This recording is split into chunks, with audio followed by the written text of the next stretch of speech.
Her voice came from so near that he jerked his head back. He heard richness in her voice. Dear, she said softly. I didn't know you would take it so. I'm sorry, Adam. His breath burst hoarsely out of his throat. His hand trembled trying to turn the key. He pushed the door open. She stood 3 feet away. In her right hand she held his Colt, and the black hole in the barrel pointed at him. He took a step toward her, saw that the hammer was back.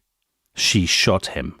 The heavy slug struck him in the shoulder and flattened and tore out a piece of his shoulder blade. The flash and roar smothered him, and he staggered back and fell to the floor.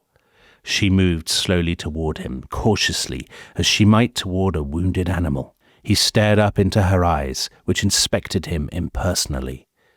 She tossed the pistol on the floor beside him and walked out of the house. So that is probably the most melodramatic and violent of many melodramatic and violent confrontations in John Steinbeck's novel East of Eden, which he published in 1952. It's a family saga set in the Salinas Valley of California, where Steinbeck grew up, but it's much more than that. Steinbeck, of course, is seen as the great champion of the downtrodden in America, of the Californian workers, the Dust Bowl, Depression, America, of Mice and Men, and The Grapes of Wrath, his most famous books. High school standards, aren't they?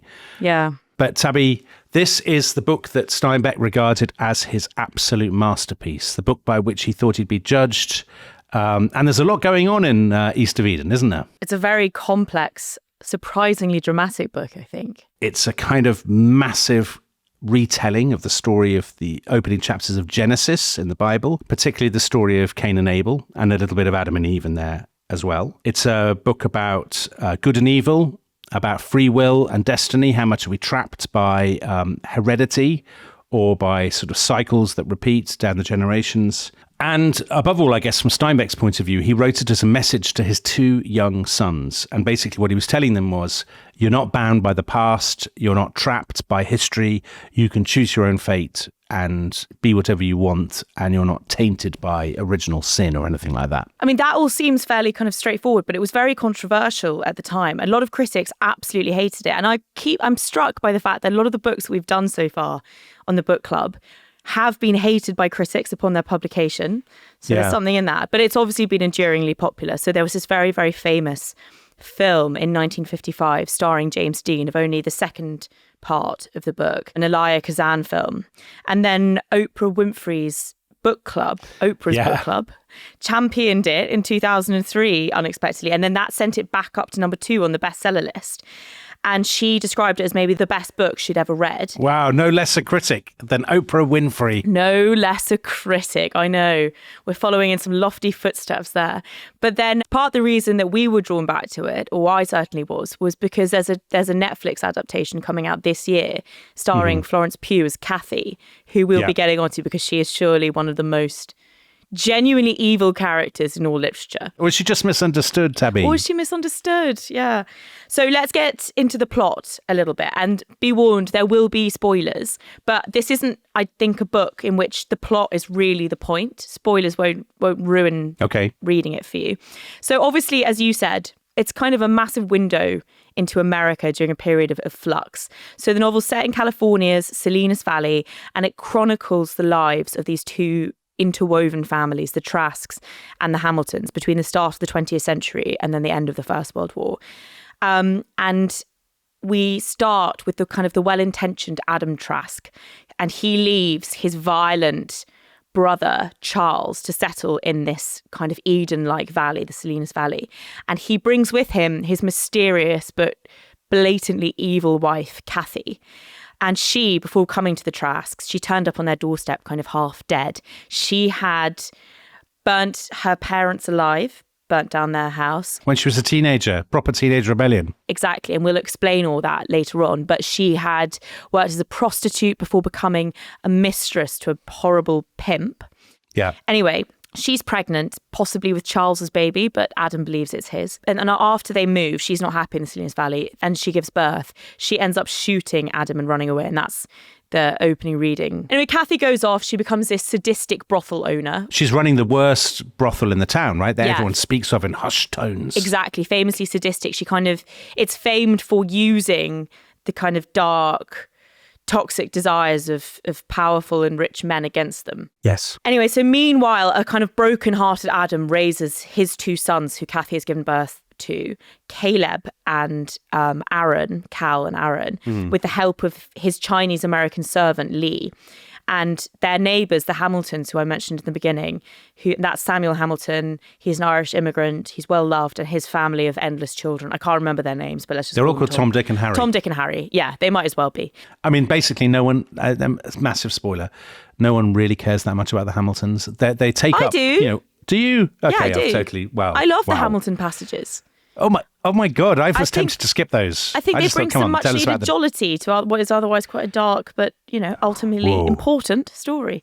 Anyway, wow. So the twins grow up, and they kind of grow into polar opposites, like emblems of good and evil. Maybe Aron is kind of good, kind, virtuous. Cal is kind of more troubled and jealous, isn't he? He's jealous. He's jealous of his father's love. He's afflicted by guilt over the fact that he knows he has a real strain of evil inside him.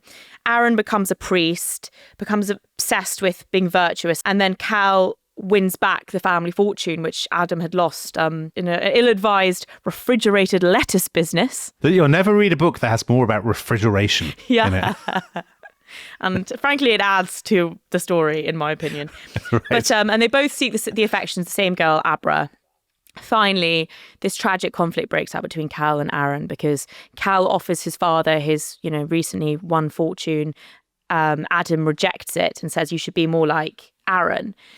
In a fit of jealousy and kind of revenge, Cal takes Aron, who he's discovered the true identity of his mother, Cathy, who's been living as this madam all these years, and takes Aron to meet her and shows him the brothel. Yeah, shows him the brothel and shows him like who he's born of, what's inside him. And Aron is so appalled and repulsed by this that he enlists in the First World War and he dies during the battle. Cathy is also affected by this encounter. Adam's heartbroken, he has a stroke, and on his deathbed, he forgives Cal and gives his blessing with this very particular ancient Hebrew word. But what it all means, we'll be revealing after the break. Before that, I know, Dominic, you absolutely love this book. So for a moment or two, I'll indulge your passion for it. Tell me what you thought of East of Eden. So I had never read this before. I had read Steinbeck, obviously, but not this one. Put off partly by the fact that it's quite long. And you have been waxing lyrical about it, about what a brilliant book it was. I have to say I was a tiny bit suspicious. What? I was a bit sceptical because the last massive book that you recommended to me, Phineas Finn by Anthony Trollope, consumed a giant part of my life, and I wasn't even doing the podcast then. I was reading that for pleasure. This is basically what I do. I seek to entrap you in long, tedious novels to sort of slowly rob you of the desire to live. I know you love it, so I don't want to rain on your parade. What do you love about it so much? Because you read this a long time ago, did you? I actually read it for the first time 2 years ago, so not ages. And like right from the beginning, I was pretty captivated by it. I thought, and I hate, it slightly pains me to use this word because it's a bit vague and it's a bit sort of obvious, but I genuinely found it to be powerful. But not just powerful, also enjoyable. It felt as though it kind of encompassed everything that matters and is best and worst about being human. I love the way that Steinbeck writes. I have a real weakness for books like this, quite masculine prose, set in the West or Midwest America. And I love the way that even though it's his kind of plain masculine voice, he manages to have very ornate and delicate descriptions interwoven throughout. I loved his descriptions of the land, Salinas Valley. I thought the characters were vivid. Yeah, the biblical stuff's a bit blatant, but it doesn't really bother me. Like, all stories are derivative of other stories, and the Bible is surely the biggest of all, yeah, the source of some of the greatest stories of all time. So I absolutely loved it, and I did this time as well. Well, let's kick off by talking about Steinbeck himself. So Steinbeck's a really interesting character. He's born in the Salinas Valley in California in 1902. Yeah, this is almost autobiographical, isn't it? There's a lot of his family history, and there's a lot of kind of therapy, I would say, in the writing of this book. Yeah. So he grew up in this sort of frontier valley. It's about 25 miles inland from the Pacific. His father, called John Ernst Steinbeck, and he was a local government official, and his mother, Olive, was a teacher, and she appears in the book, doesn't she? She does, yeah. Olive Hamilton. I mean, actually, I'm quite slow. It took me quite a long time to work out that this was Steinbeck's own family, the Hamiltons. 300 pages in or something. And then I started to realize the narrator was John Steinbeck. And actually, we'll talk about this a bit later, about whether Steinbeck is effective in his use of the narrative voice. Anyway, So as a teenager, he worked on farms and ranches, and he was struck at the time by the terrible conditions of the migrant workers, which is something that obviously he was to write about in the 1930s. In the 1920s, he studied English at Stanford. He would travel to New York and try to become a writer and failed. He came home back to California. Bizarrely, he tried to make a name for himself as a manufacturer of plaster mannequins. Then he ended up sponging off his parents for a bit, and he went back to writing. Then he had a real breakthrough in 1935 with a book called Tortilla Flat, which is about a group of mates who are home in Monterey in California from the First World War, and they're kind of getting up to japes with girls and drinking and stuff like that. Then 2 years after that, Of Mice and Men, a novella. And then The Great Syrett, 1939, that makes him a massive name. So it was the best-selling book of 1939. It won the Pulitzer Prize. There was a film made by John Ford starring Henry Fonda. And then there was a massive backlash against it, because The Great Syrett is really about the plight of the Okies, the people who have moved west during the Great Depression to flee the Dust Bowl. And people on the right, so conservatives, business owners and stuff, but also lots of people in California, were outraged by it and tried to ban it. So, at the end of the 1930s, Steinbeck is simultaneously very successful. He's very well known. He is a kind of touchstone for its kind of New Deal, Depression America, kind of very polarized between left and right. But at the same time, he's very controversial, and he's getting an awful lot of flack, not least in his native California. Yeah, and this all had quite a big impact on his personal life, which was getting very, very messy. By this point. So he'd been married to a woman called Carol Henning in 1930, but by the end of the 1930s, their marriage was really fraying, like in part because of all the pressure from the backlash to Grapes of Wrath. So then he starts an affair with a 19-year-old singer called Gwyn Conger. This is just it's a horribly toxic back and forth. The two women are fighting for Steinbeck. They both claim to be pregnant. Carol is lying. Gwyn then has an abortion. Finally, Steinbeck ends up divorcing his first wife, Carol. He pays her $100,000, which is a massive sum of money at this point. And he marries Gwyn. And by this point, he's 41 and she's 23. So it's a significant age gap. And he was always afflicted after all this by massive guilt and actually self-loathing. And you can see this in East of Eden. You can see it in characters like Cal, to some extent maybe Adam, and the themes of the novel, love turning to hatred, women who lie and manipulate men, people who love and are therefore betrayed by that love. It's a huge factor in the book, and you can see why, therefore, it is, as you said, kind of therapeutic, his writing it. Yeah. So amidst all this, he goes off to Europe as a war correspondent for the New York Herald Tribune when America joined the war. But he was never really the same afterwards. So he was hit by shrapnel in the head during the Allied landings at Salerno in Italy, and he almost lost his hearing. And then he came home basically scarred by the war. He was drinking a heck of a lot. I mean, he's absolutely one of those mid-century American writers, like F. Scott Fitzgerald, who we talked about in our Great Gatsby episode, or Ernest Hemingway, another of your favorites. These people who basically, the first thing they do when they get up in the morning is drink a bottle of whiskey or something. Yeah. Steinbeck is cut from that cloth. Hemingway's great kind of maxim was write drunk, edit sober. So Right, yeah. There's a bit of that with Steinbeck, I think. He suspects his wife, Gwyn, of being unfaithful while he's been away. He's a very troubled and unhappy man. They have two sons in the 1940s called Thomas and John Steinbeck IV. Which is just mental. Why do Americans do that? No offense to our American listeners. Yeah, American listeners, if they exist, please direct your complaints to Tabby and not to me on this issue. Sorry. He's a terrible father. I mean, the irony is that East of Eden is in part a book about fathers and sons. And also dedicated to his sons. Right. And the mad thing is, he went to all the stress of writing a book for his sons, dedicating it to them. And yet he by all accounts, I mean, just to give you a couple of examples, when John IV was 3 years old, there was an accident with a dog when he let this dog into the apartment, and the dog relieved itself on the floor. And Steinbeck discovered this, and he rubbed his son's face in the dog mess on the floor. I was so sad to discover this about to teach him a lesson. Or this I think is, badly, I think this is worse. When he was tiny, Steinbeck would encourage him to jump from his high chair into his arms. And he'd do it again and again. And the boy was always laughing and he trusted his dad and stuff. And then one day, Steinbeck was doing this so he could teach his son a lesson. People will betray you. You can't rely on anybody. And one day, he basically pulled his hands back at the last minute. So his son fell on the floor with a huge bump.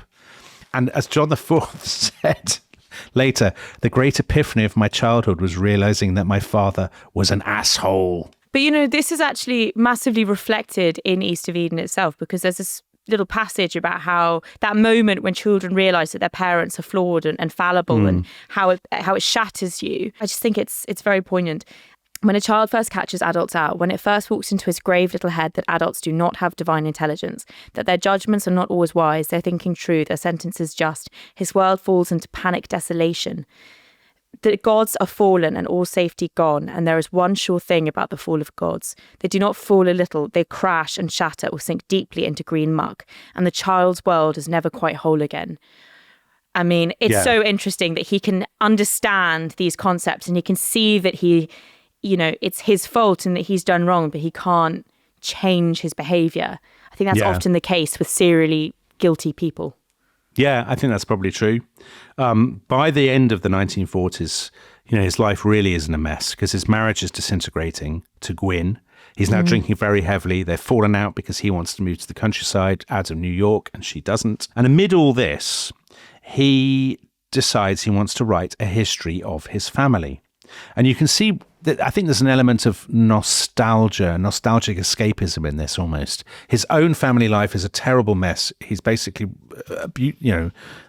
extremely distant at best, if violent at worst to his own sons.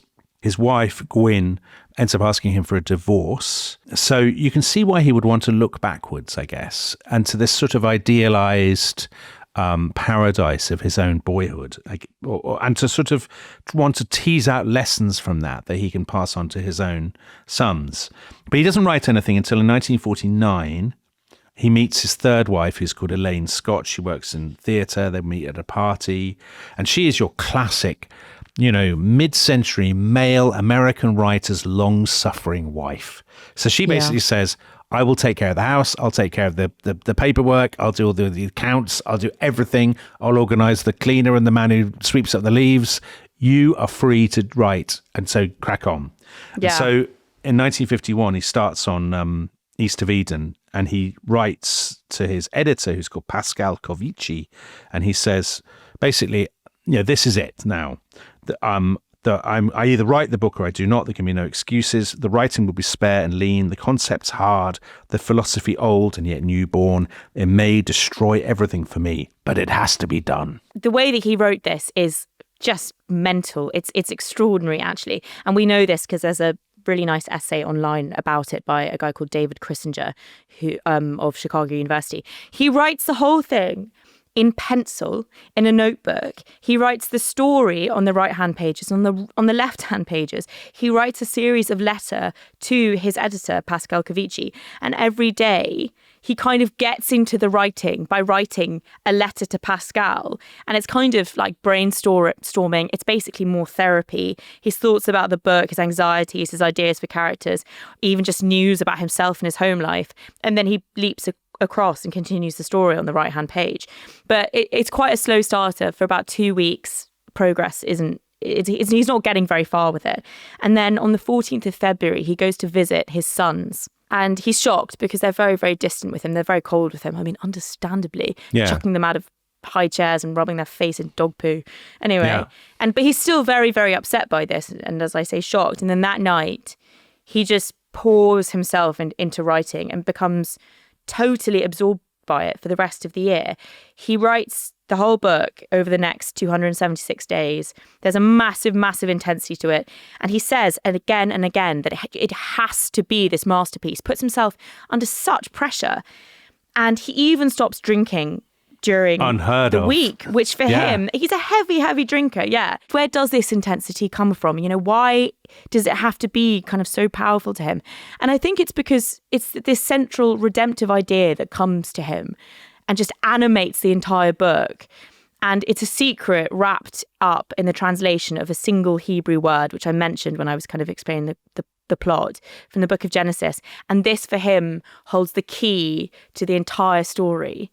And we'll be unlocking that mystery in the second half. So he finishes the book in November 1951. He tells his friends it's his masterpiece. The longest and surely the most difficult work I've ever done, he says to his sister Mary. And to a Swedish artist friend, these very celebrated lines, he writes, "I've put all the things I've wanted to write all my life. This is the book. If it's not good, I have fooled myself all the time. Always I had this book waiting to be written." And then he spends 4 months cutting it, which is hard to believe when you discover that the edition that I bought, Tabby told me this was quite a short book and very readable. It's 714 pages long, quite small print, the edition I have. So it's almost as long as one of my own books. So he cut it down. And then in September 1952, Viking released the book, and they basically went to town on it. They said this is going to be a major event. He's one of America's best known writers, and this is the magnum opus. But nevertheless, the reception is pretty mixed. So it does reach, it's popular with kind of the reading public at large. It reaches number 1 on the New York Times fiction bestseller list in November 1952, and it holds it for 5 weeks. But a lot of critics say that it's far too moralistic, it's too clunky. The good versus evil is, simplistic and a bit sensationalized. The New York Times said that it was clumsy in structure and defaced by excessive melodramatics and much cheap sensationalism. And then the Christian Science Monitor, Steinbeck's obsession with naked animality, brute violence, and the dark wickedness of the human mind remains so overriding that what there is of beauty and understanding is subordinated and almost extinguished. So That's pretty harsh, yeah. But he did win the Nobel Prize 10 years later. So there's hope for you. Yeah, exactly. Although then the New York Times kicked him again and said, "Why have the Nobel Committee given an award to a writer whose limited talent is in his best books, watered down by 10th-rate philosophizing?" Oof. Savage. Yeah, you don't want to be reading those reviews. So whether we agree, there are two schools of thought, clearly. Yeah. There is Oprah Winfrey, who speaks for the general public, who loved the book, who said, "Come on, don't sneer at this book." And then there are the stuffy, stuck-up, highbrow critics cynical, who said, heartless, academics. Yeah, whether Tabby and I identify with Oprah Winfrey or with these sneering academic critics, we shall discover at the end of the episode. Before we do that, let's get into the book itself. And to do that, we need to explain a massive central part of it, which is the biblical story of Cain and Abel. And this is taken from Genesis chapter 4, verses 1 to 16. But God, interestingly, is carefully excluded from the plot. God doesn't really have a part to play in any of it. Even the title, East of Eden, was taken from Genesis 4:16. Right. So Cain and Abel, basically the two sons of Adam and Eve. Cain is a farmer. Abel is a shepherd. And they both bring presents to their father, and Cain's is rejected. Abel's is accepted. And so Cain is full of bitterness. Full of anger and bitterness. He's also marked. He has the mark of Cain on him. It's like a darkness. It's a sign of God's disfavour, basically. Exactly. Yeah, he ends up being branded as a killer because he's murdered his brother, and then he's exiled to the land of Nod on the east of Eden. So Steinbeck basically thought this was the only story in all literature, didn't he? He thought it was the first story, the major story, because it's the ultimate confrontation of good and evil from which all stories derive. Yeah, all novels, all poetry are built on this never-ending contest, he said. And that basically his idea was that this story, that this taint of sin repeats through the generations and there's no escape from it. Or is there? We shall discover. It's kind of original sin, isn't it? That all humans are blighted from the moment of birth because Adam and Eve rebelled. Exactly. And the idea of East of Eden, this is the Salinas Valley. And basically some of these characters are trying to create their own Eden in the valley, a paradise. They're trying to start again. So many people did when they moved to America. But they end up just repeating the cycle of betrayal, which is Eve betraying Adam, by messing around with the snake and the apple and whatnot. All that. In the Garden of Eden. All that, exactly. And then Cain murdering Abel. And that these patterns reproduce themselves down the generations. And there's no matter what you do, The implication is that you are trapped by them. I guess the Salinas Valley, the Salinas Valley itself is a big character in this, right? The landscape is a character in the story. It totally is. And you can see how important it is to the book and to Steinbeck in the alternative titles that he considered before naming it East of Eden. It was going to be called The Salinas Valley or Down to the Valley. I think that was a near miss. Down to the Valley, yeah, no good. Or alternatively, recognizing the importance of this biblical element, it was going to be called Cain sign. And he wrote to his editor, I want to describe the Salinas Valley in detail, but in sparse detail, so that there can be a real feeling of it. It should be sights and sounds, smells and colours, but put down with simplicity as though the boys can read the book. That's his son. So his intention was to give kind of an impression of the valley, a sense of it. And I think he does that extremely well. Yeah. The whole opening mini chapter of the book is a description of the Salinas Valley, and I think that's beautiful. But it's like a microcosm of good and evil, a microcosm of the world, of maybe the nation of America. And that's why this opening section, it's full of kind of dualism, like there's light and dark, mountains, valleys, rain, dry, and this kind of mirrors like the good and the evil in human nature. And I guess in Steinbeck's view, throughout the course of American history, it's full of light and dark. Yeah, when that point's about American history. So basically the book covers the time period from 1862, I think, to the end of the First World War. So this is the moment when America comes of age as a capitalist power. It's the conquering of the frontier, the decline of the American kind of rural dream, which is being eclipsed by kind of industrial modernity. So you have the two families, the Hamiltons and the Trasks. The Hamiltons have arrived as immigrants and they're working on the land. And Samuel Hamilton, he's a classic immigrant and he wants to be a farmer, but his sons all end up as sort of urban professionals kind of working in advertising or whatever, or teachers. Almost in reaction to him. And I think that's quite true to life, isn't it? Yeah, of course. And they kind of resent his outsider status, so they become kind of apex Americans. Yes, exactly. I mean, that's exactly what happened to so many first, second, third generation immigrants in this period. And then you have Adam Trask. I mean, he's the central character of the book, and he's the kind of personification of American history in this period. So he's the son of an East Coast farmer who served in the Civil War. He goes into the American Army himself, the US Army, and he fights against Native Americans. He basically, cleans them from the landscape. But he's a pacifist. He refuses to commit violence or to take human life. But he's very brave. He is, exactly. I'm being too harsh on him, Tabby, I know. You are. He moves west. He tries to establish himself as a farmer, but that doesn't really work out. So he ends up in the city eventually, or a town eventually. He does things like he buys a Model T Ford. He dabbles in refrigeration, as we've already mentioned. And then his son goes off to the First World War. So basically all American history is condensed and embodied in this one character and in the life of his family. So that's the sweep of American history. One other thing we should talk about before we get into the characters, the style of narration.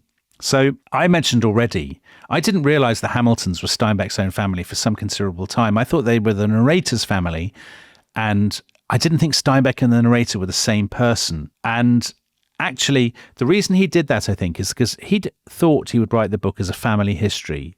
And then he wrote it very quickly. And I think he still had that idea of it being his family history, and he hadn't quite rid himself of that. And so at times, particularly at the beginning, he says, I don't really remember what happened. I'm relying on old photographs. I'm relying on kind of family anecdotes and things. So he grounds the narrative in real history, and it's almost as though he's pretending to be a historian. But then I think he forgets about that for whole chapters. And then the narrator almost disappears and then comes back in whenever he remembers. And I find that a bit patchy and unsustained. And I know that some of the early critics did as well. But Tabby, I know you like this. You think it's very well done. I do like it. I think it's intentional. Like someone that was putting as much energy and intensity into writing this book, it wasn't just going to start, forgetting what he was doing. But I like it because it feels loose and free and unrestrained. And as we'll see, freedom and the ability to choose is a big part of this book. It melds history and mythology together, which the book does throughout. As you say, it's a window into genuine American history, but then it's also, a retelling of the Bible. It moves you from these kind of very intimate reflections or observations about someone to kind of the philosophy at the heart of it, and this idea that it kind of encapsulates the heart of a nation overall. I think it's very, very effective. But so let's get on to the major characters in the book then. So we've spoken a little bit about Samuel Hamilton, has a big family, he's an immigrant. He's kind of, people are very suspicious of him originally when he comes to the Valley, and then they grow to love him. The classic immigrant story, right? He's an Irish immigrant. Exactly. He, has this large, very boisterous family. But he's brilliant at inventing things, and, he's pretty ingenious, but he never ever manages to make any money. And I like that kind of detail of him. And so he's always poor, but he's always kind of free in himself. He has kind of great faith in himself. So if I was being skeptical, I'd say two things. I'd say, first of all, if I was everybody being who reads... You are being skeptical. All right, fine.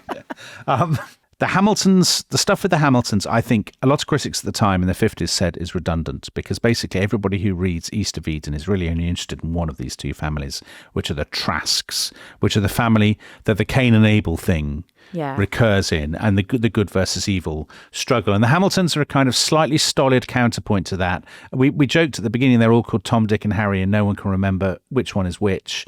And Samuel Hamilton, I would say...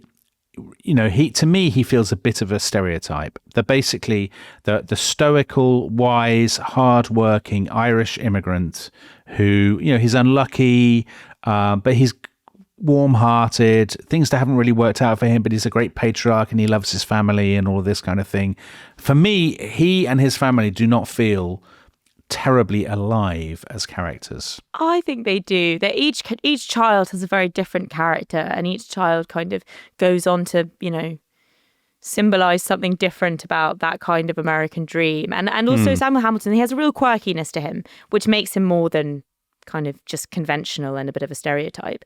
But then let's get on to the Trasks, because as you mentioned, they're massively the heart of it. You would agree, though, Tabitha, the Trasks are much more interesting than the Hamiltons, wouldn't you? Yeah, I would, but that's partly because they're much worse people than the Hamiltons. Of course, that's the point. Isn't it the case, in a way, then, that makes the Hamiltons kind of more realistic? That their flaws and their weaknesses are not evil, they're just like human foibles. Whereas the Trasks are firmly divided into good and evil, because they are essentially the second Cain and Abel. So you have the first Cain and Abel in the Bible, then you have the Trasks, and they're called Charles and Adam, so the C and the A, and there's a massive element of nominative determinism in this book. Completely is, yeah. And so Cyrus Trask, their father, he's from Connecticut, he's a fake war hero. I find him really, really funny, because he reminds me of someone that was like briefly in the Territorial Army or something, and then makes their identity having been in the army. So I find that quite amusing. Exactly. He ends up becoming basically a mate of Abraham Lincoln or something. Yeah, well, he claims to have been a big mate of Abraham Lincoln, and it basically says that all kind of military tactical discussion that goes on is all thanks to him. He uses up his wives, though. So he has a first wife. This is Adam's mother. She dies. And then a second wife. This is Charles's mother. She dies. And he loves Adam more. Yet he also says of him that he's a weakling who will never amount to a dog turd. That's harsh. Yeah, at least he doesn't rub his face in dog turds. He doesn't, but he actually says it to him. This is more some of the poor parenting that recurs. Adam, look, he's guilty of constantly letting things happen to him. He's not exactly a proactive character. He's a massive drifter. But his blindness and his naivety, it's kind of just a form of radical optimism. He's without malice, and, he's not the most charismatic character. He's a good man, and in a sense, I think Steinbeck writes him weak, because he puts the possibility on the table for readers that goodness in life gets you nowhere. Yeah. And ultimately that isn't the case in this book, but he's also the perfect contrast to his brother, Charles, who is violent, fairly psychopathic. He's cruel. He almost beats Adam to death as a child, again, echoing Cain and Abel story. But he's not, I think, an entirely one-dimensional villain either, because he writes these letters to Adam that are kind of full of guilt and missing, like childish missing of his brother. And there's this line, for instance, that says, "As with many people, Charles, who could not talk, wrote with fullness. He set down his loneliness and his perplexities." And I love that, because I think there are people in life that you can recognise that in. Yeah. So you've got these two characters, they're Cain and Abel, effectively, and then a big twist in the book, Steinbeck introduces the character who really comes to define the book more than any other, the character that I think most readers, that lives in readers' minds. Yeah. And this is this woman, young woman called Cathy Ames. She is by far the most memorable character in the book. She could be a psychopath, a devil in human form. She could be a scathing portrait of Steinbeck's ex-wife, or she could just be a misunderstood, hard-working woman trying to make her way in the world with what assets she has. And we will find out which one of those we think she is after the break. Welcome back to the book club, everybody. Now, we love a strong female character on this show, don't we, Tabby? You're wearing your feminist dad t-shirt. Feminist dad. This is so Cathy, just to be clear. So Cathy, this person we talked about, she's psychopathic, she's evil, she's slender, she's blonde haired, she has these sort of blank staring eyes. I'm looking at her right now, frankly. Yeah. So I actually think Cathy, well, maybe it's because I see myself in her. I don't, by the way. She's awful. Of course you do. I remember when I first read this and coming to the bits about Cathy and meeting Cathy and being like, and it may seem obvious, but nevertheless it's effective. I was totally chilled by her. So who is she? She is described as having been born different, a monster from birth with a malformed soul. And Steinbeck kind of uses the idea of being born with physical defects. But rather than it being on the outside, it's on the inside. There's something wrong with her inside. So there's this wonderful quote, and it's, I believe there are monsters born in the world to human parents. Some you can see misshapen and horrible with huge heads or tiny bodies. And just as there are physical monsters, can there not be mental or psychic monsters born? The face and body may be perfect, but if a twisted gene or a malformed egg can produce physical monsters, may not the same process produce a malformed soul? She's born and raised in a small town in Massachusetts, and the kind of cosmic evil that is manifested in her, it comes out right from the first when she's a little girl. You know, she's the devil incarnate. She entraps the teacher, doesn't she? There's a real element of the kind of horror story in this, you know, the pretty little girl with a terrifying cold smile who's got the devil inside her. She manipulates, she harms, she destroys those around her. She frames young boys of her age for sexual assault. She drives a school teacher to commit suicide. She smiles when she hears that one of her schoolfellows has died. And there are other kind of unnerving details that give her away, like her room is always spotless and never betrays the fact that it's lived in by a little girl. There other children are kind of fascinated by her, but then they look at her with they look away as if what they've seen is a bit like there's something disturbing there. Most importantly, in fact, about her characterization, she has these chilling, sharp, small white teeth that are constantly referenced when she smiles. She doesn't drink because she's afraid that it will expose her darkness. That's a very bad sign. And that's a terrible sign, yeah. And at one point it does. There's this moment when the pimp that she is the mistress to persuades her to drink some champagne, and she goes utterly mental. All the wickedness comes up to the surface, and she tells him that he's a big fat slug, that she knows his mind. Brutal. That she can use whatever he feels, all of his weaknesses and desires against him. And she does this throughout her life. She spots and recognizes the weakness in people, particularly men, when it's sexual, and she uses that against them because she feels no desire. She has, emotionless hazel eyes. She has a childlike figure, and she never develops a woman's figure, and like a scary little rosebud mouth.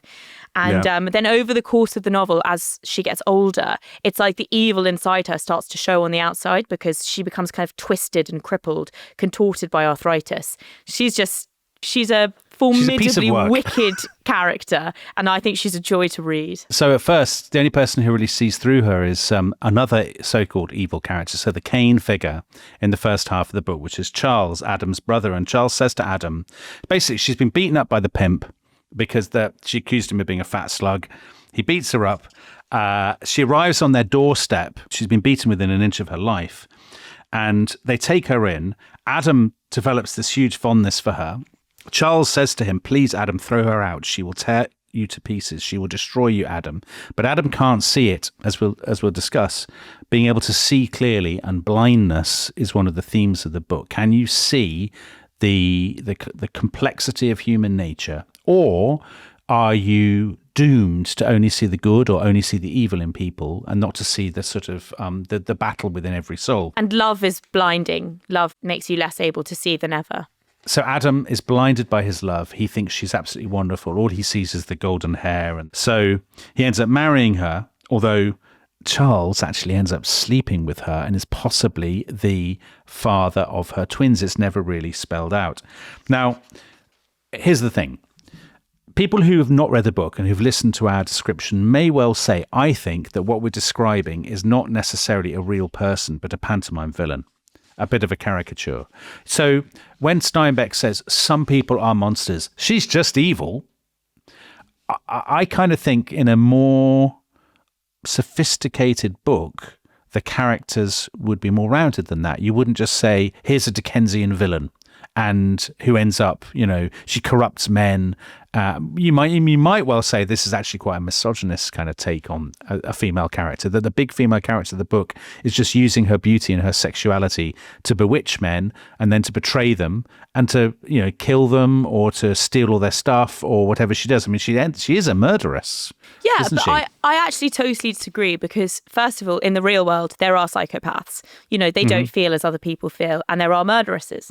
Like, these people exist. They don't exist just in books. Also, I think she is far more than a Dickensian villain because, first of all, there's no chaos to her. She is patient, she's observant, she's socially intelligent. She's also fascinating because the character, is kind of skeptical of human goodness. Like, she embodies that. She is an experiment in finding the darkness and the weakness in the heart of every person and manipulating that. And there's a power in that which challenges the book's otherwise fairly simplistic moral thesis, and it prevents it from becoming just a book about simple moral optimism. But also, the other thing that makes her far more interesting is that when her son, Aron, comes to see her, she is appalled by how appalled he is to find her as his mother. She's not necessarily guilty, but she is appalled and horrified by his horror of her. It actually frightens her. And that's another thing. She has vulnerabilities that make her three-dimensional. She experiences fear. She loses control. She's forced to confront growing older and losing the facade that allowed her to be manipulative. And so she realizes there are limits to what she can achieve. She's kind of, nevertheless, admirably kind of irreducible. And she doesn't have this thing that a lot of pantomime villains have, which is kind of an unrealistic goal. There's no flimsy moral justification to her. She's just kind of an animal, as I think some psychopaths are. Her desires are animalistic. It's money, it's comfort, it's, basic things like that. And in terms of, Steinbeck's women are often quite sexist. They're often defined by what they do in society. So they're either kind of prostitutes or wives and mothers. Yeah, and literally either a mother or a whore. Mother or whore. To use the old kind of cliche, that's what she rejects one and embraces the other. But I think that's still a little bit dismissive. I agree, his women are kind of defined in terms of their potential or otherwise for sexuality and motherhood. Like Liza Hamilton is your ultimate domestic mother. She's virtuous, she's strict. Cathy is pretty attractive, she's a temptress, she's depraved. But I would say that the mothers and prostitutes themselves, while they may be those things, they're far from one-dimensional and they have kind of iron wills. And there's actually this line, I believe a strong woman may be stronger than a man, particularly if she happens to have love in her heart. I guess a loving woman is indestructible. And it's almost like through Cathy, Steinbeck acknowledges that women do often fall into these two categories because Cathy sees the way that women are defined by men and she uses it against them. She knows that Adam sees her as a perfect, motherly, beautiful, kind woman. The other men who see her as a whore and a prostitute, she uses that against them and she takes their money. She charts her own course throughout. So in a way, she's a critique of standard notions of femininity. Okay, fair enough. I take that point. But so the key moment, the sort of pivotal moment, we started with it. She basically exposes her true nature to Adam. She's had these two boys. She doesn't want to really be their mother. She doesn't want to be his wife. She says to him, I'm going. He tries to stop her. She shoots him. That's what we began with. And then she walks out. He then brings up the two boys, the Cain and Abel, Cal and Aron, on his own. And the question that hangs over the second half, are they ever going to find out the truth about her? And I guess, is the Cain and Abel pattern going to recur with these two boys as well? Which brings us to the two boys, Cal and Aron. Horrid Henry and Perfect Peter. That's what I kept thinking of. Yeah, completely. What Steinbeck does is he makes it absolutely obvious to you. I mean, nobody could ever accuse him of excessive subtlety. Even with the names, this bloke is going to be Cain. Yeah. This bloke is going to be Abel. The bloke who is Cain has got dark hair. The bloke who is Abel is blonde and very good looking and all of this kind of thing. All the Cains have got some sort of scar or disfigurement. So do you think that these two characters are a bit one-dimensional? Surely you do.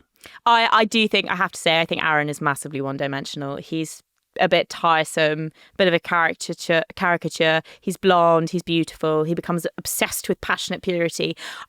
I actually, when I came to rereading it this time, I could barely remember anything about him because there's nothing very memorable about him.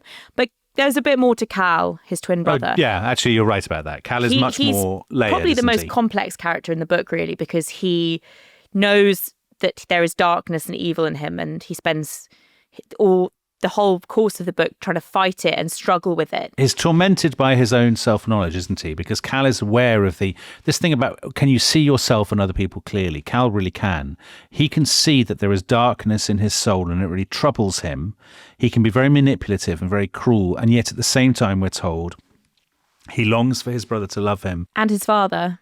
And his father, Adam. And unusually in the book, one of very few such moments, he prays to God to help him overcome the evil in his soul. Dear Lord, let me be like Aron. Don't make me mean. I don't want to be. Yeah. If you will make everybody like me, why, I'll give you anything out in the world. And if I haven't got it, I'll go and get it. I don't want to be mean. I don't want to be lonely, for Jesus' sake. Amen. It's quite a moving moment, actually. It's really moving. And it's one of the few moments, I would say, in the book where somebody sees themselves clearly and they wrestle with their nature. Because Cathy never wrestles with her own nature. She accepts it. She just basically says, I'm an evil person. I'm going to be evil. She uses it. Yes.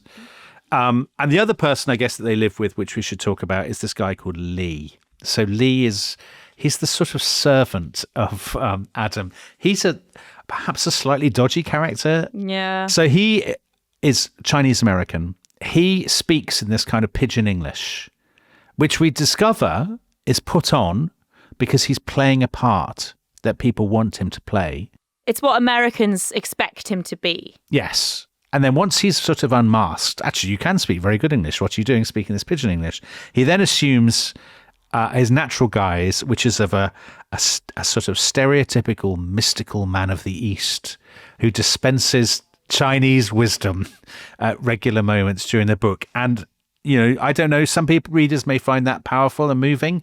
I found Lee's Chinese wisdom a little bit annoying, to be honest with you. It's a bit like a succession of fortune cookies. I found it quite powerful because he's the only ballast in these boys' lives, and I like the conversations that he has with their girlfriend, Abra. I don't know, is it Abra? But I agree. I got a little bit sick of his sections after a while. Like that, vast portions of the book are given over to just conversations between him and Adam. But the sort of philosophizing. Yeah, philosophizing. It's though Steinbeck has slightly included the literary criticism about the book in the book, I think. Yeah. So this narrative will stop and characters will have a conversation and they'll sort of say, well, what does this story all mean? And and that's what Lee is there for, right? But you have other books where that happens. I mean, that happens in 1984, doesn't it? When they're reading from the Goldstein's manifesto. A little bit, but I feel it's a massive, I'm giving myself away here, but I think Orwell is a much better writer than John Steinbeck. Anyway, wow. I mean, let's talk about actually what the book does mean. Yeah. So Steinbeck wrote it for his sons. This is a huge element of the book. And actually the relationship between fathers and sons runs through it. So you start off with Cyrus, who's the fake war hero, and his sons. And then you have Adam's sons, Cal and Aron, and so on. And this idea that the Cain and Abel story in particular, the love of one son being rejected by his father, and that makes him embittered and he takes it out on his brother, that just repeats down the generations. Did you like it? Do you think it was well done? I thought it was quite well done with the first set, with Adam and Charles when they're young and their father, Cyrus, because that is basically what drives Charles. That's what fills his heart with darkness in a sense, is his jealousy over the fact that Cyrus says to Adam at one point, and he suspects this, I love you better. And actually there's this moment when, before he calls him a dog turd, yeah. There's this moment where Cyrus takes Adam out and says, I need you to enlist, and just so you know, I love you better. And I was very moved by that. I was almost found myself weeping. Something about these hard men of 20th century America saying soft, loving words. It was very tender. See, I think was something that you really like. There's no question about this. You like basically very spare, hard-boiled prose written by a man in which, as you say, hard men are struggling with steep sentimental emotions. Exactly. Yeah, I do. I think really that's speaks touching. to you. It does speak to me. Yeah. Yeah. Sometimes it's hard for those of us with, wills of steel and hearts of stone. Right, of course. It's tough out there. Yeah. So I was moved by that, and I thought it was a great motivator for Charles's evil. I was kind of less convinced by the second generation. So this is Adam and his two sons. I thought the point there was kind of Cal. Yes, he feels rejected by Adam, but I suppose Adam doesn't feel like he necessarily prefers one to the other. It just feels like he's brokenhearted by Cathy's betrayal. And also it is interesting that fathers and sons are such a major theme in the book, because obviously Steinbeck had a very strained relationship with his own sons, but he also had a very strained relationship with his own father. He was also kind of a man of sunken ambitions. He owned a business that went bust. And, you know, he turned into that kind of father himself. So this must have been very therapeutic for him, writing all this. I mean, Steinbeck's not terribly interested, we already mentioned, he's not terribly interested in motherhood. So either you're a stereotypical mother, like the Hamiltons' mother, Liza, who's this sort of, she's like a mother from a kind of little house on the prairie or something. But let's get to the real sort of struggle at the heart of the book, which isn't necessarily father's sons or mother's sons or whatever. It's actually good versus evil. This is what Steinbeck always said was the point of the book. And I quote, "I believe that there is one story in the world and only one. Humans are caught in their lives and their thoughts and their hungers and ambitions, blah, blah, blah, blah, blah, in a net of good and evil. There is no other story. A man after he's brushed off this is so kind of American prose in the 1950s. A man after he's brushed off the dust and chips of his life will have left only the hard, clean questions. Was it good or was it evil? Have I done well or ill?"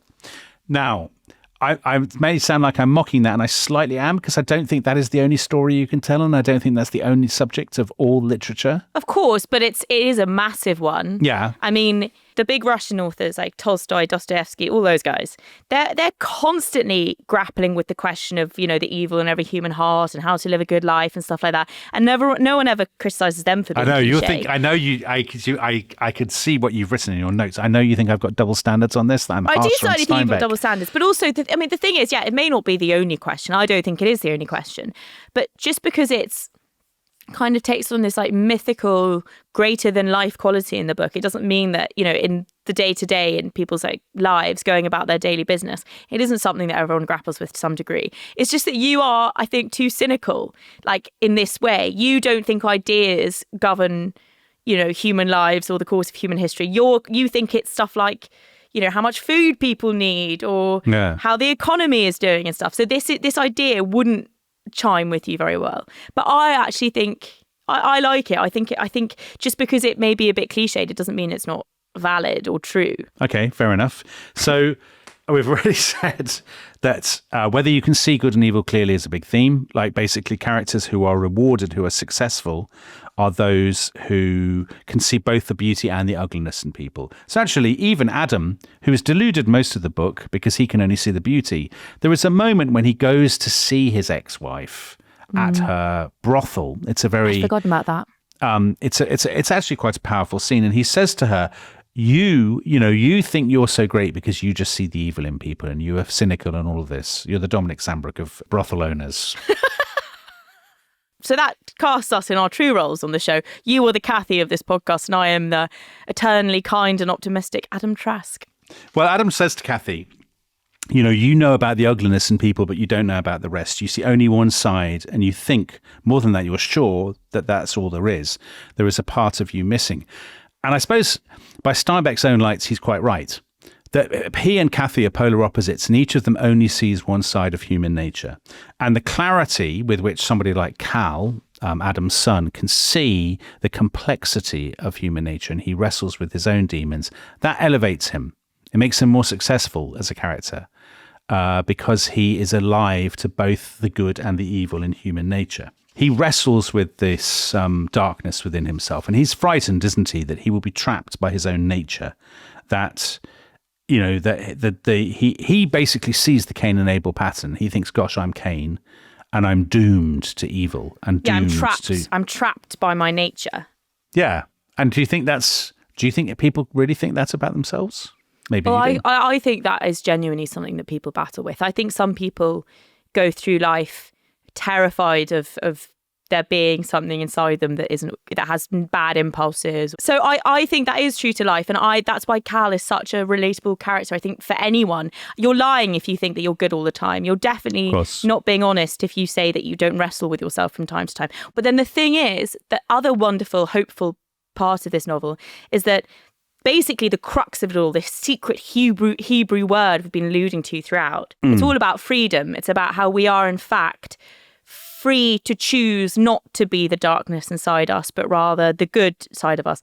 And this is basically encapsulated by this word, Timshel. It comes from a key line in Genesis when God is talking to Cain, and God says to Cain, if thou doest well, this is the King James Version, shalt thou not be accepted, and if thou doest not well, sin lieth at the door, and unto thee shall be his desire, and thou shalt rule over him. Thou shalt rule over him is basically, if you're good, you will rule over sin, and if you're not, you won't. And basically, the three characters, Samuel Hamilton, Lee, the Chinese-American guy, who's basically a bit of a caricature, and Adam, they sit around for hours, don't they, talking about Cain and Abel and about this sort of, what does it all mean? Biblical interpretations, yeah. Biblical interpretation. It's like your divinity degree at Edinburgh, Tabby. Yeah, I was born for this. So Lee, the Chinese bloke, he says to the others, right, I've taken this bit of the Bible to my Chinese elders, and they've consulted some sort of rabbinical authorities, and they've spent 2 years studying the meaning of the Cain and Abel story so they can report back. And basically, the key word here is Timshel, which the King James translation says is thou shalt, but in reality, it should be thou mayest. And as Lee says to the other characters, that gives you a choice. It might be the most important word in the world that says the way is open. Thou mayest. Why? That makes a man great. That gives him stature with the gods. For in his weakness and his filth and his murder of his brother, he still has the great choice. He can choose his course and fight through and win.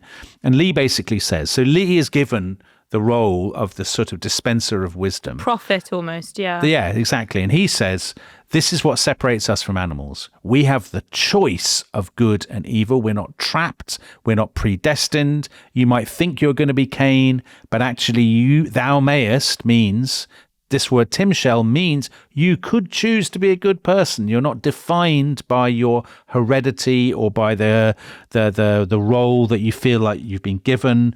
And this is amazingly exciting. And he says this to Cal, basically to say that you're not trapped. You don't have to follow in the footsteps of Cain just because your name is Cal and you've got, wickedness in your family. You can choose to be a good man. And this kind of liberates him. And obviously you can see the appeal of a concept like this to someone like Steinbeck. A man that had made mistakes throughout his life. He'd had a toxic and tumultuous personal life. He had a negative relationship with his father and then had a negative relationship with his sons. You can see how emancipating and liberating this would be for a man like that. And then, he's writing this for his sons. So to be able to tell them, you don't have to have the same relationship with your sons. You don't have to make the mistakes that I made. God, you can see how liberating it is. How liberating that would be. Yeah.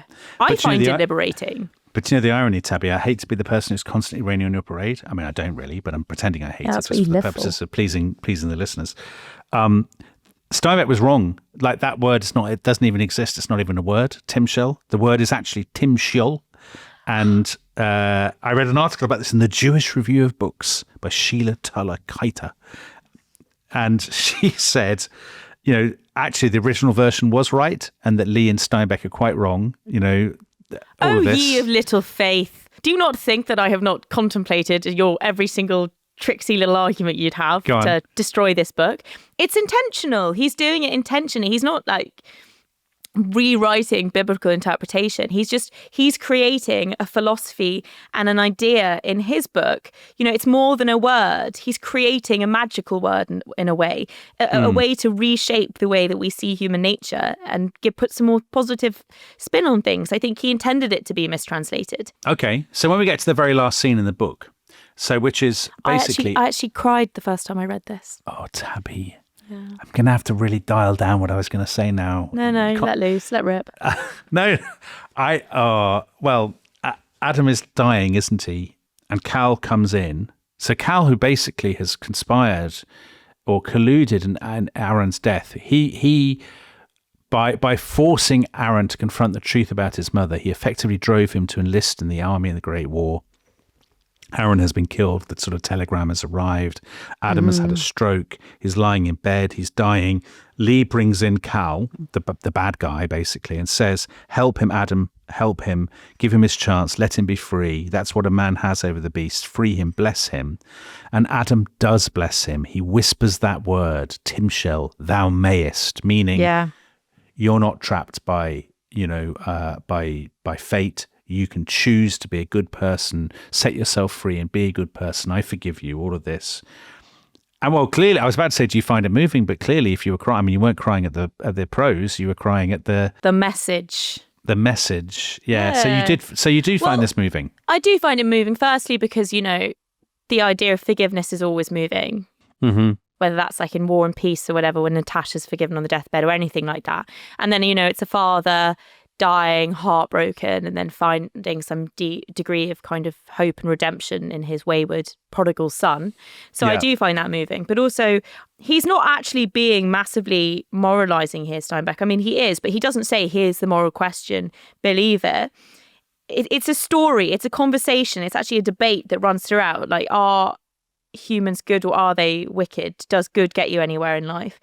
And the emotional reality of the book, the death of a father whispering goodbye to his son, I think it outweighs the allegory or the symbolism of the idea of, free will.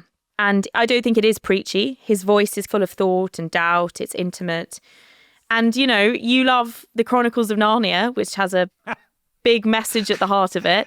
Yeah. And this message is no bigger and is just as subtly done, I think, and just as powerful. See, I use that word again.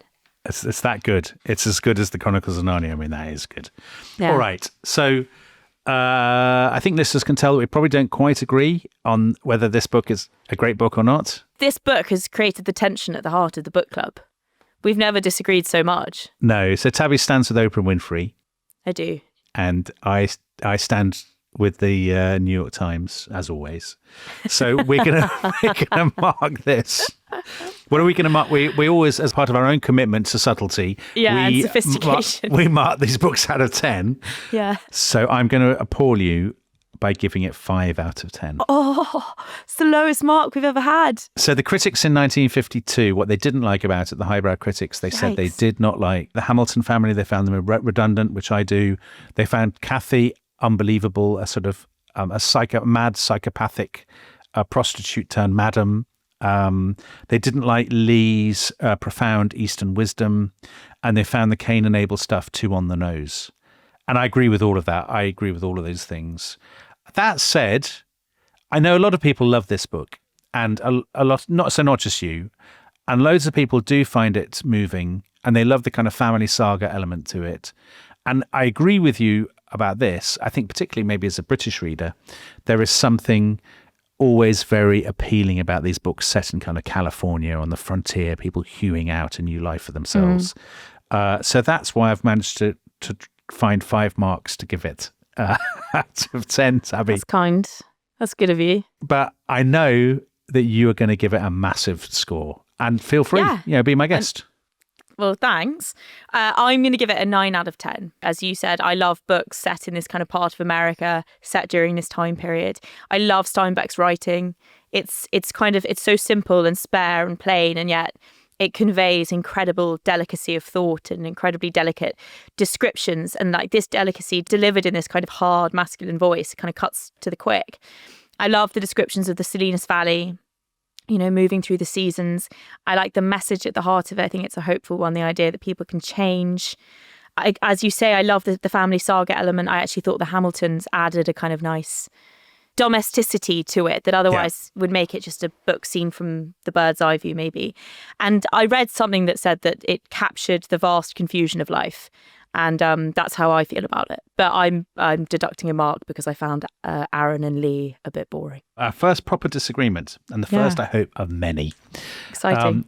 By the way, people should on Instagram, on X or whatever. We'd like to hear your own thoughts. Express the fact that you agree with me. I know they will agree with you. I mean, there's no question they'll agree with you. I should never have done this show because I've just opened. I've just opened myself up to abuse from Tabby stands.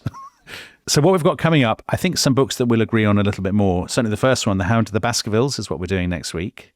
And then we are doing A Court of Thorns and Roses by Sarah J. Maas, and we shall probably be discussing the whole genre of romantasy and why it appeals to so many people at the moment. The Woman in White by Wilkie Collins. Beloved by Toni Morrison.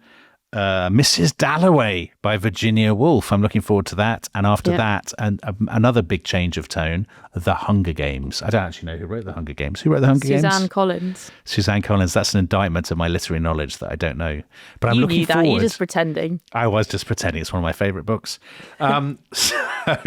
So we're always keen to hear your views. And if there is, by some weird mischance, somebody out there who agrees with me and not Tabby, I'm particularly keen to hear from you. All right, Tabby, thank you very much and goodbye. Bye.